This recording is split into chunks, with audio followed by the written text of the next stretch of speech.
Hello, everyone. Welcome back to freepilotgroundschool.ca. This is the second video I've made in my Dumb Pilot series. It's on aerodynamics, more specifically, lift. This point in time, I'd like to thank my sponsor. My sponsor is responsible for many things, including putting man on the moon, your iPhone, and keeping bridges from collapsing. It's been around for thousands of years. This, of course, is math. And I like math. I think it's quite fantastic. And if you look at the history of math, there are contributions made by pretty much any group in the world or every group in the world: Africans, Greeks, the Hindus, Persians, Arabs, and Europeans. In fact, there's only one group in society that hasn't made any contributions to advanced mathematics, and that would be the Romans. That would be my ancestors, I guess. And even though they used math extensively, they didn't actually make any contributions like the Greek did back then. So anyway, let's get started. We're going to start with a primer of calculus. Now, in this section of this video, I'm not going to actually teach you how to do calculus or anything like that. But what I'd like to do is just explain some of the symbols that we're going to be using, because a lot of what we're going to be covering and the concept of lift does rely on vector calculus. So don't worry too much. I'm not actually going to get into these equations that you see right here. In case you're interested, these are the Navier-Stokes equations, which are used in computational fluid dynamics to determine the amount of pressure on various points of an airfoil. Now, if you want to do something kind of interesting, look up George Stokes, one of the guys in Navier-Stokes. And if you read up on him, it kind of makes you feel rather insignificant. There's like a whole bunch of things that are named after him. Navier-Stokes equations, Stokes theorem, and he made important contributions in engineering, physics, optics, math, as well as like theology. So he was quite the polymath. Lived a couple hundred years ago. Another guy you can look up is Rudolf Virchow. I think he founded two complete branches of medicine, social medicine, as well as pathology. Anyway, that's a bit of a divergence. So let's get started on some of this work on this calculus primer that I'm going to present. The first calculus topic I'd like to talk about is the derivative. The derivative indicates the change in something. So it could be the relationship with distance with respect to time. So of course, speed is the change of distance with respect to time. Acceleration is the change of velocity with respect to time. And if we look in the upper right corner, I just have an example of how this is denoted. So for example, v equals dx over dt. X would be the distance, t is the time, and that d, we'll just call it difference, okay? Like an infinitesimally small difference. And we can figure this out by looking at, let's say we make a graph of distance versus time and then figuring out the slope. So for example, if we look at like right here, if we want to figure out the speed that we're going, well, we take the slope here. So this value divided by this value, and then we could plot that value on a velocity versus time graph right here on the bottom. Okay, velocity versus time. And this slope that we see right here is this value here. Okay, so to get from distance and time to velocity versus time this way, we take the derivative. Second concept we're going to talk about is the integral. So previously we talked about the derivative. The integral is kind of the reverse of the derivative. So just like you have addition and subtraction, you have the derivative and the integral. So in the derivative, we were looking at slope. Now in the integral, we're looking at the area under the curve. So here's an example. Let's say we are traveling at 50 meters per second, right here. There's 50 meters per second. And we do that for 30 seconds. How far have we gone? Well, 50 times 30, that would be 1,500. So incidentally, If we take the area under this curve, 50 times 30, we end up with 1,500. We can graph that right here, our distance, x, at 30 seconds, we went 1,500 meters. This is denoted like this. We have the integral symbol of velocity with respect to time. So here's one that's slightly more complicated. So here we are accelerating. We started at 0 meters per second, and we end up at 50 meters per second after 30 seconds. What is the distance that we travel? So we take the integral, the area under here, and from elementary math, well, that's going to be 50 times 30 divided by 2, and that's going to be 750. We'll continue this, make it a bit more complicated. Let's say we have a vector field. So a vector field symbolizes the movement of something within an area or volume. So we can symbolize air, the movement of air, water, or heat.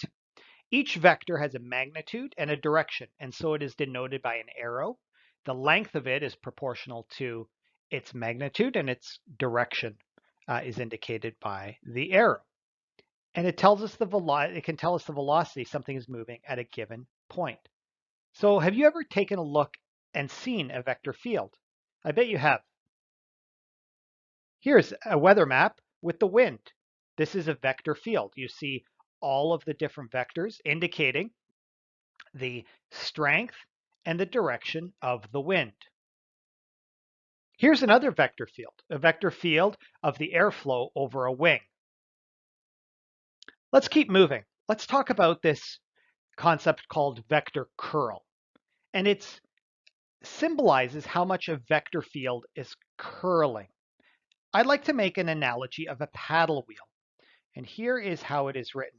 This upside down triangle is called the del operator. Then the x is the cross product, and then v, well, that would be your vector field. So here we have this paddle wheel, and you can see all this vector field of this fluid moving down the paddle wheel. Now we put in an imaginary paddle wheel. Which way does this paddle wheel turn? Well, this paddle wheel is going to turn clockwise at a certain strength or at a certain speed. And if we were to take the vector curl of this vector field, we would be able to figure out how fast that paddle wheel is turning. Let's keep moving and talking about the line integral. So recall that an integral is the velocity measured along an axis for our purposes. So down here at the bottom, we have the x-axis, and the velocity is increasing at a certain amount, and the slope of that, remember the derivative is your acceleration, and the area under the curve is going to be the distance traveled. But now let's take this x-axis, and instead of it being linear, let's go around a curve and have it go around a circle and measure the velocity along it. So that's what a line integral is. It's the integral, so the area under, around a path as opposed to a straight axis. The way it is denoted is this integral symbol right here with the circle in the middle. It's called a line integral, path integral, contour integral. All these different names really mean the same thing. So now let's apply it to this paddle wheel. We have a axis. We look at this x-axis, and let's make this go all the way around and take a look at what are the velocities all the way around at every point around this circle. So we can take all the velocities perpendicular to this path or circle and multiply it by the circumference to come up with the line integral. So remember, for your regular integral, really what we're doing when we're finding the area under the curve, the other way we can think about this is add up all these points, infinitesimally small points, and add them all up, and then divide it or multiply it by this distance. Okay, that's also called how we figure out what's called Riemann sums, but we won't talk about that. Now, do that same principle, but do it along this path, along this circle, all the way around here. Now, some of you are probably pretty sharp and you're like, wait a minute, something sounds the same here. Here we went and looked at the velocity of something all the way around a circle. And just previously, when we talked about the vector curl, we were looking at a essentially paddle wheel and how fast it was spinning. Well, are they not one and the same? Well, yes, actually, in fact, they are. And this is called Stokes' theorem, one of the other things that George Stokes was known for. So he showed the equivalence between this path integral that we see on the top left, where we figure out the velocities at every little point along here, and this vector curl of this paddle wheel spinning. And this is how it is denoted right here. So we take the surface, this is called surface integral of the vector curl right here, and it equals the line integral along here. But we don't need to know this for this lesson at all. I just wanted to throw it in there just in case some of you were caught on and wanted a bit more depth. So that's it for the calculus primer. I hope that wasn't too boring for you and you got something out of it. Again, you don't need to do any analysis. All I want you to be able to do is recognize the symbols and have an idea of what we're talking about when I show you an integral symbol or something like that. So let's move on. Let's talk about how a wing doesn't produce lift. And one of the impetus for these Dumb Pilot series was that I was always told that a wing produces lift in a certain way. And then as I got a bit more into it, I have a bit of an academic background. I was like, wait a minute, this doesn't make sense at all. And in fact, it doesn't make sense at all. So typically your instructor or somebody will tell you, well, a wing produces lift because it goes through the air and then the top surface of the wing is longer than the bottom and it goes faster on the top. And because of Bernoulli's theorem, because you have faster air, it has lower pressure. And so far that is correct. But then the particularly astute student says, well, yes, but why does it go faster? And then this is where the answer breaks down, because then the person says, well, it's because it's a longer distance and they have to meet, the air has to meet at the same point at the front and the back. And that's just simply not true. Why would it have to meet at the same time? What physical law does it mean? And let's just say that is true. So I present to you the Francis Hain 4412 airfoil, which is really good. Okay, here's my airfoil. Okay, this is my new airfoil.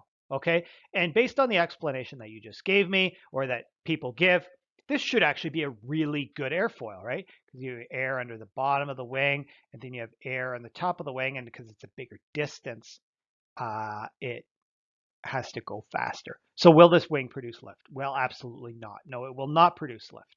So this is where this theory or explanation breaks down. And unfortunately, it's not that it's an oversimplification of how lift is produced. It's just flat out wrong. Here's another one, how a wing produces lift, the Coanda effect, when you put the spoon under the tap. And the Coanda effect has an effect of lift, but that's not why lift is produced. And this is a somewhat misleading explanation, because this has to do with surface tension of the water, because this will not work if you put the spoon completely under the water, only if you touch the sides of the stream of water. So here they are. Both of them are X'd out. This is not how a wing produces lift. In fact, take a look at this airfoil. And this is kind of interesting. This is an airfoil from the root of a 737. And this actually doesn't look terribly good. It's somewhat symmetrical, but obviously it still produces lift. Now I'll go into this in a bit more detail shortly, but here is a diagram of streamlines of air flowing over a wing. And you can see here they kind of split the top and the bottom, but you notice they accelerate on the top. Look, okay, the distances are the same, but this parcel of air right here It's almost past, it's at the trailing edge where it's corresponding is right there. Okay, so it's actually moved quite a bit quicker, and we'll talk about this in a bit, but it actually, the top, the air over the top of the wing actually reaches the trailing edge well before the air on the bottom end of the wing. Let's talk about something called the Kutta condition. The Kutta condition was proposed by a German aerodynamicist, Martin Kutta. And what the Kutta condition is it refers to the flow pattern around a body, in this case an airfoil, that has a sharp corner at the end, and the fluid approaches the corner from above and below, so like an airfoil around the back, and then it meets at the corner and then flows away from the body. What doesn't happen is, for the Kutta condition to be present, is that the air is able to go around that sharp corner. In a Kutta condition, the air wants to meet at the trailing edge of a wing and then proceed backwards. So for the Kutta condition to be true, none of the fluid flows around this sharp corner. The Kutta condition is required in order to produce lift. If you don't meet the Kutta condition, no lift is generated. So let's say the aircraft is sitting at the beginning of the runway. It is not moving. The airfoil has this slight angle of attack because of the angle of the incidence of the wing with relation to the aircraft, and the aircraft starts rolling down the runway. It's going quite slow, and we end up with two stagnation points. We end up with the front stagnation point right here. And remember, the stagnation point is that kind of infinitesimally small point where the air flows neither above the wing or below. Then the airflow goes below the wing and above the wing. And then what ends up happening is right here, this is the other stagnation point at the back. The airflow actually comes around the back. At this point, there is no lift being produced. Then as you accelerate, what ends up happening is you end up with what's called a starting vortex right here. Okay, see at the bottom, there's a starting vortex, and you still have a stagnation point on the right here, the trailing, just above the trailing edge. And then as you accelerate, there's going to be, once there's enough circulation, we'll talk about that term later in this lesson. Once that circulation becomes strong enough, this starting vortex is shed. It's no longer at the trailing edge and occurs farther back.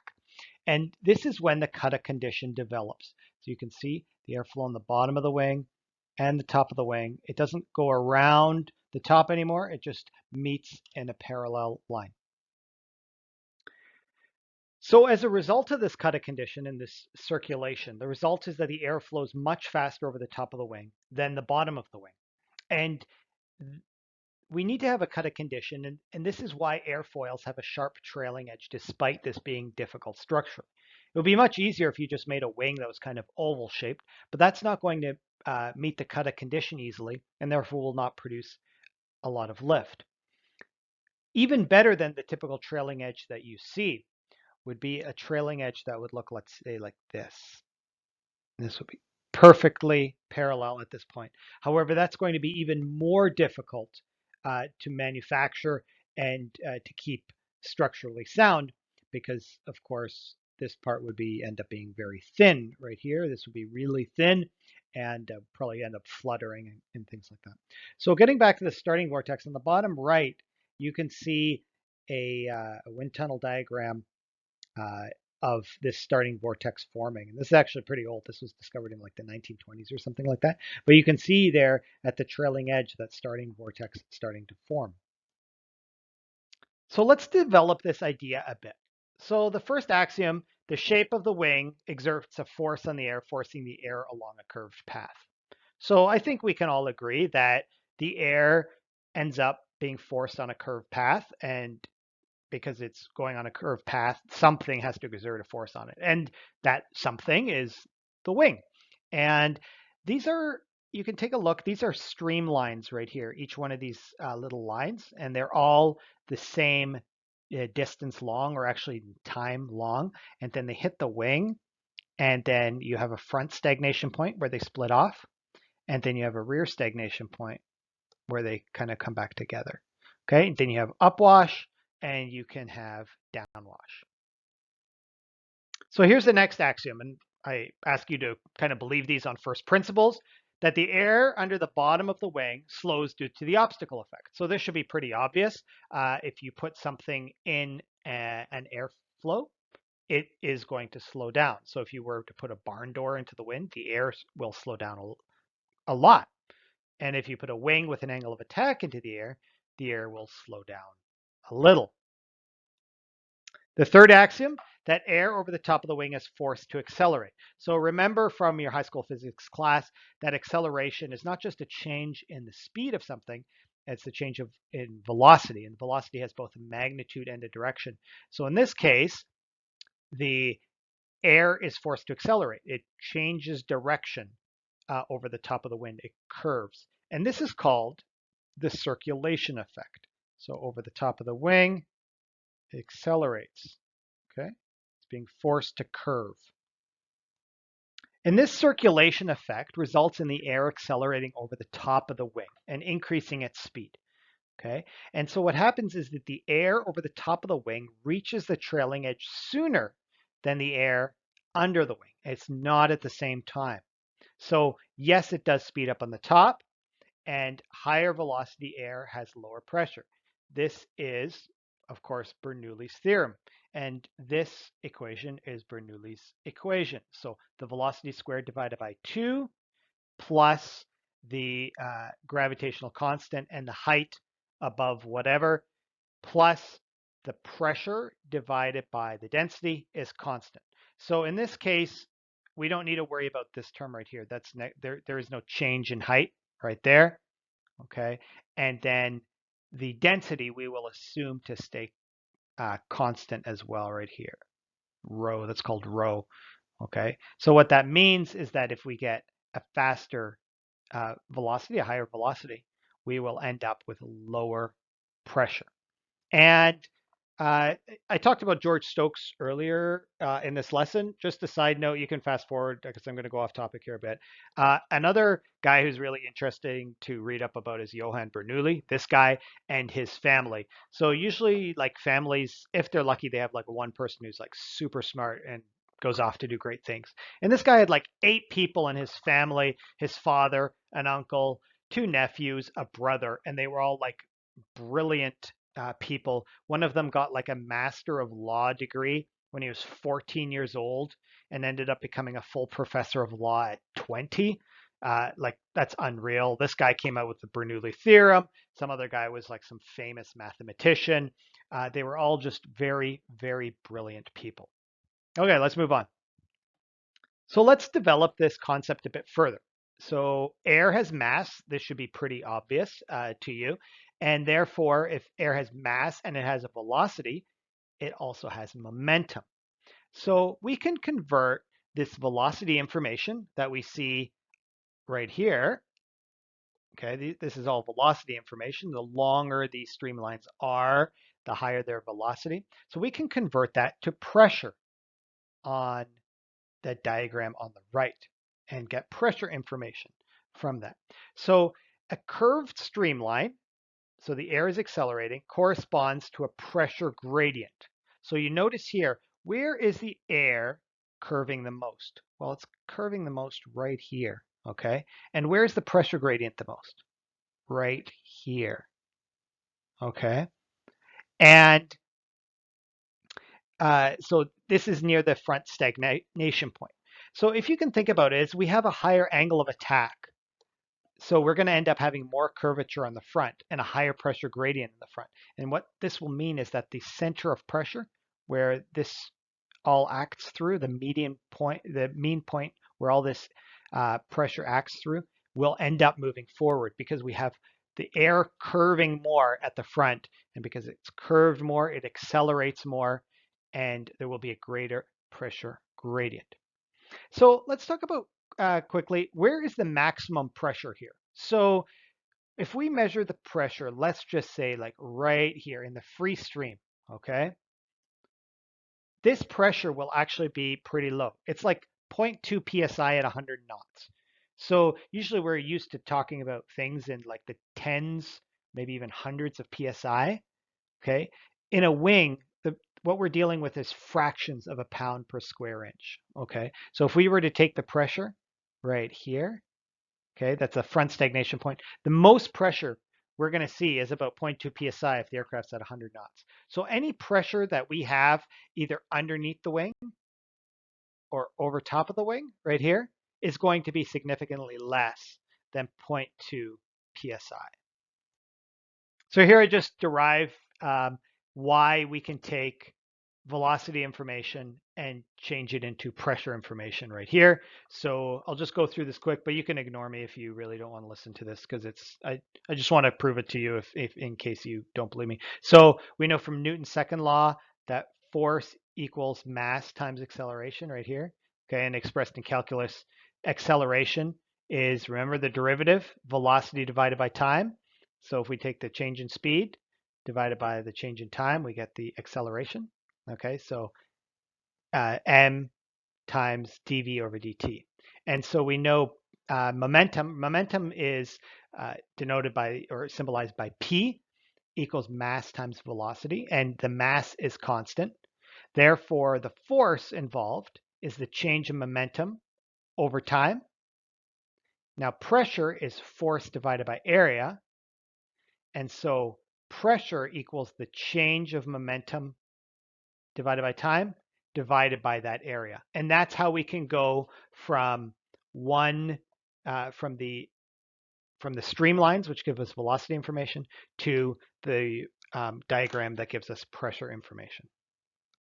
So let's talk about the meat of this lesson. And we're going to talk about this concept called circulation. So here's an airfoil, and it is creating an airflow. This airflow is a vector field, right? Each point, each line here is in a certain direction, has a certain magnitude indicating its speed. So continuing on with this topic of circulation, we already discussed the airflow goes faster over the top of the wing than the bottom. Now, if the wing was stationary, mathematically, this circulation would cause air to flow forwards over the top of the wing and actually backwards on the bottom of the wing. It would circulate around the wing like this. However, the wing isn't stationary. The wing is moving through the atmosphere. And so what you end up having is what we call a superposition of the free stream and the circulation around the air. So if you think of this circulation circulating around the wing, the airfoil, and then you apply a forward velocity, a stream of air to it, what ends up happening is the air over the top of the wing would end up going even faster, and the air over the bottom of the wing would no longer move forward, but would just go backwards slower. Now let's just remove this airfoil. So all we have left is a vector field. And this is just to simplify things, okay? And now let's put a paddle wheel in. This is our little symbolic paddle wheel, and we've put the symbolic paddle wheel in this airflow. What will happen to this paddle wheel? Will it turn?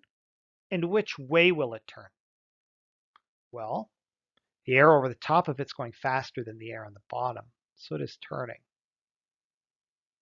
Okay, this is called circulation.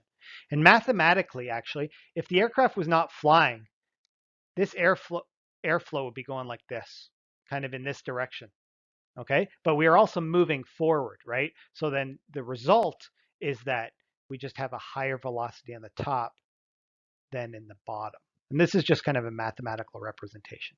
But we do know that when this airflow and airfoil are moving forward, this paddle wheel is going to turn. And this is symbolized here by, remember, the vector curl. So del and v. Del and the cross product of v, the vector curl. We can also do something else. We can just put an arbitrary circle in there. Some people in some textbooks refer to it as like just put a hose, a circular hose, and measure the velocity at each point, very small points along here. Okay, obviously the top, the velocity is much faster than right here. There's no real velocity here because it's parallel. And here actually it's backwards because we go in a certain direction. So here the velocity is backwards. Okay. and and then we figure out the velocities around this path. So the line integral. And then what we end up with is this right here. So gamma equals the negative line integral of velocity, and ds is just kind of a symbol of infinitesimally small points along this point. And we denote this as negative because we're going clockwise, where normally when we go along paths, we go counterclockwise. Okay, so this is called gamma. This is a Greek letter, gamma, and this is the definition of circulation. That when we look at and we add up all these velocities around this path, this is what we get. So now that we figured out what velocities we have at every little point, and taken the line integral or taken the vector curl, we end up with figuring out the circulation. The units of circulation are meters squared per second. And then we have this Kutta-Joukowski lift theorem. So if we look at the top equation, lift equals circulation times rho, so that's the air density, times the wingspan, times the velocity. Now you may also be familiar with the standard lift equation, where lift equals 1/2 the coefficient of lift times the wing area times velocity squared. Now we can do some basic algebra. Hopefully you remember this from high school. And we can, because both of them equal the lift, we can say that 1/2 the coefficient of lift times rho times the span times chord, remember that's wing area, times the velocity squared equals circulation times rho times span times velocity. And we can start canceling things out. We can cancel out rho, and wing area is span times chord, so we can get rid of span on both sides. And then on the left side, we have v squared, and then on the right side, v. So we can get rid of v, and then we can get rid of the power there. So what we end up with is gamma, the circulation, equals 1/2 the coefficient of lift times the chord times the velocity.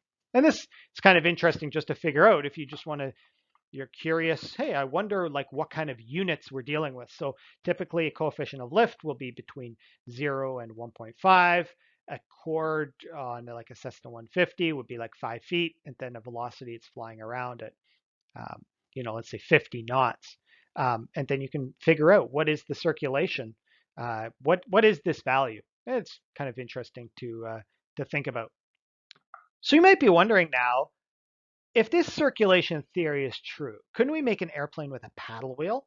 So we have this airplane here, and then we have this paddle wheel. It rotates clockwise while moving forward. Could we do that? Yeah, you could, and it would actually fly. Uh, they don't do it though because there are some serious control, stability, and aerodynamic drawbacks. It would have high drag, very unstable, and difficult to control.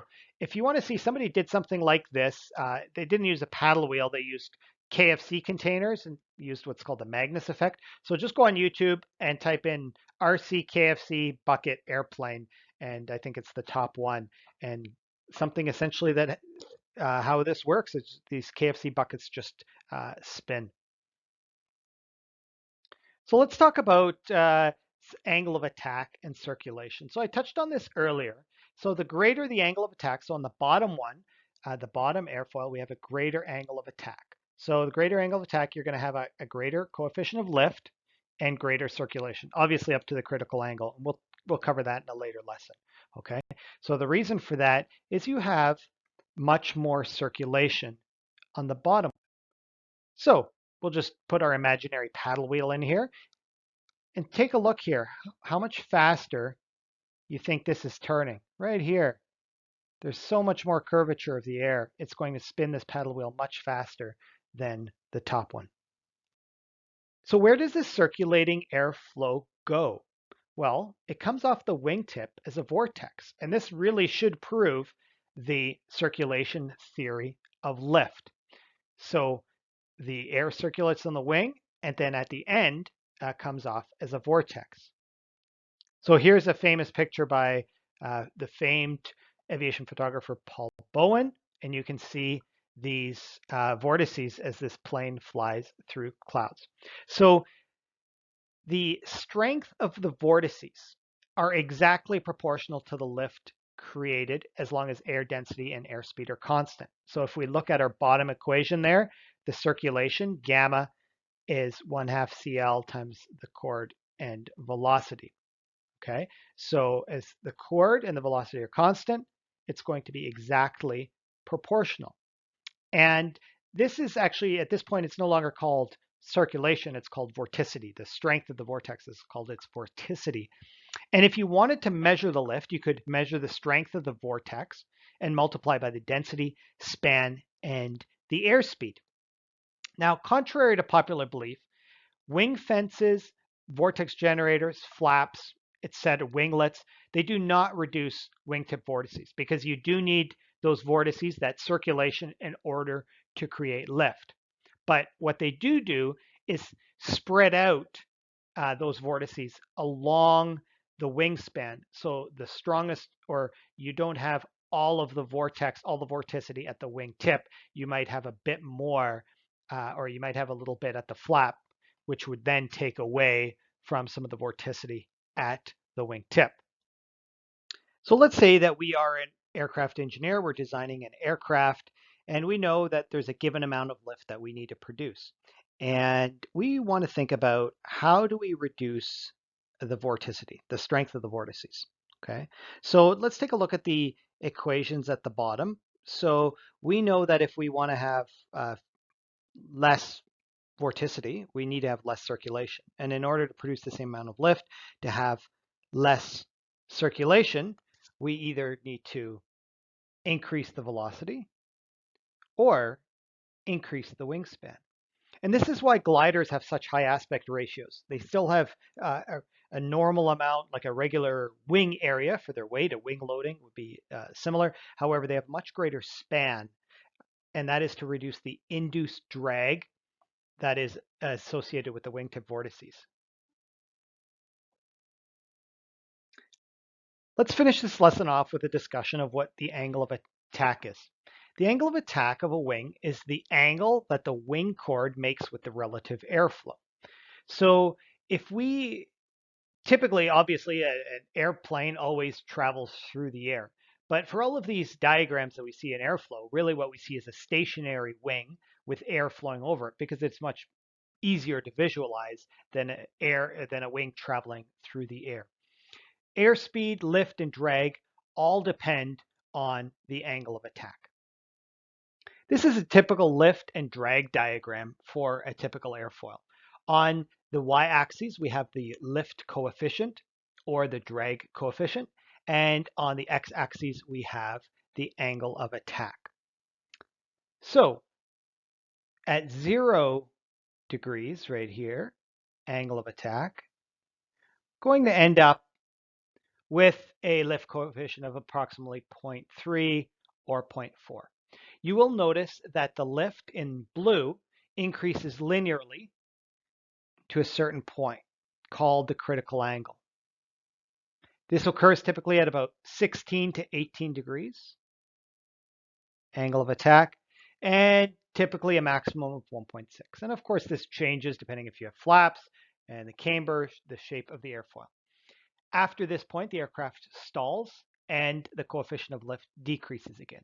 Notice though that the coefficient of lift decreases, but it does not go to 0. It's not like the wing stops producing lift past the critical angle or once it's stalled. In fact, if we end up with an angle of attack here of, let's say, 30 degrees, we're still producing a lift coefficient right around here of like 1.1. So the aircraft actually can still fly while stalled. However, if you look at the red line, that is the drag, it is exponential, okay? You will notice that at this point, your drag is going to be like multiple times higher than it is at the stalling angle right here. As well, what often happens when the aircraft, or what does happen when an aircraft stalls, the center of pressure moves back and you no longer have enough elevator authority at that low speed to keep the nose up. So the nose ends up dropping and you end up accelerating. So recall lift equation. This is slightly rearranged. The coefficient of lift equals the weight of the aircraft, or lift. It would be the same in equilibrium, divided by the air density, the wing area, times the velocity squared. So if we do a bit of math and we think about a Cessna 150 at 1,600 pounds, at 70 knots of airspeed, it will require a coefficient of lift of 0.6, which would mean about 5 degrees angle of attack. At 90 knots, quite a bit quicker, it will only require a lift coefficient of 0.35, or approximately 1 degree angle of attack. And this is why an aircraft in slow flight will end up with a higher pitch attitude than an aircraft that is flying at a high speed cruise. So as we just discussed, the airspeed is inversely related to the angle of attack. At a higher airspeed, you will have a lower angle of attack, while a low airspeed will have a high angle of attack. And of course, this is all assuming that you are in equilibrium.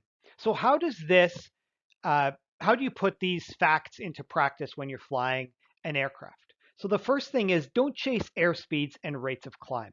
If you want to do 70 knots, don't constantly pitch up and pitch down to get 70.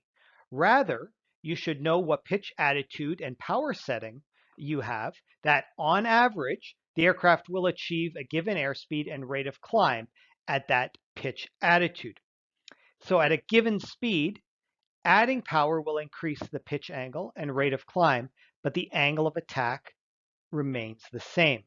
So for example, if we're flying along at 70 knots in our aircraft and cruise, and let's say in a Cessna 150, that would be approximately 2,000 RPM.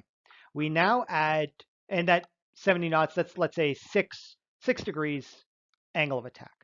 Now all of a sudden we add a lot of power. We add full power. We have excess power that will be converted into climb. What's going to end up happening is the nose will pitch up and the rate of climb will increase, but the angle of attack will remain the same.